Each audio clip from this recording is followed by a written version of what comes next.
Bismillahirrahmanirrahim. Assalamualaikum warahmatullahi wabarakatuh. Kami dari kelompok 4 yang beranggotakan saya Yulianti dan teman saya Dina Noviah akan mempresentasikan tentang konsep profesional dalam bimbingan dan konseling. Di sini saya akan menjelaskan tentang pengertian profesional. Dalam Kamus Kata-kata Serapan Asing dalam Bahasa Indonesia, karangan J.S. Badudu 2003, definisi profesionalisme adalah mutu, kualitas, dan tindak tanduk yang merupakan ciri suatu profesi atau ciri orang yang profesional. Sementara kata profesional sendiri berarti bersifat profesi, memiliki keahlian dan keterampilan karena pendidikan dan latihan, berolah bayaran karena keahlian itu. Menurut pendapat para ahli tentang pengertian profesional, yang pertama ada pendapat Kusnanto. Profesional adalah seseorang yang memiliki kompetensi dalam suatu pekerjaan tertentu. Yang kedua ada pendapat dari Daryl Cohen. Profesi adalah orang yang memberikan pelayanan kepada klien. Yang ketiga ada Aholia Weteli. Profesional adalah orang yang berdisiplin dan menjadi kerasan dalam pekerjaan. Untuk selanjutnya, profesional dalam bimbingan dan konseling. Yang pertama ada kompetisi konselor. Kegiatan bimbingan atau konseling pada umumnya diselenggarakan oleh tenaga profesional dalam bimbingan dan konseling. Dengan demikian, kegiatan bimbingan dan konseling di sekolah merupakan kegiatan atau pelayanan fungsional yang bersifat profesional atau keahlian dengan dasar keilmuan dan teknologi. Untuk selanjutnya, rumusan standar kompetisi konselor. Yang pertama, ada kompetisi pedagogik, meliputi A. Menguasai teori dan praktis pendidikan. B. Mengaplikasikan perkembangan fisiologis dan psikologis serta perilaku konseling. C. Menguasai esensi pelayanan bimbingan dan konseling dalam jenis-jenis dan jenjang satuan pendidikan. Yang kedua ada kompetisi kepribadian, meliputi A. Beriman dan bertakwa kepada Allah yang Maha Esa.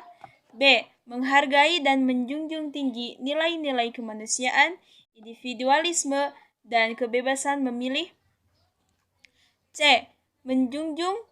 Menunjukkan integritas dan stabilitas kepribadian yang kuat. D. Menampilkan kinerja berkualitas tinggi. Selanjutnya yang ketiga, ada kompetensi sosial, meliputi mengimplementasikan kolaborasi internal di tempat kerja. B.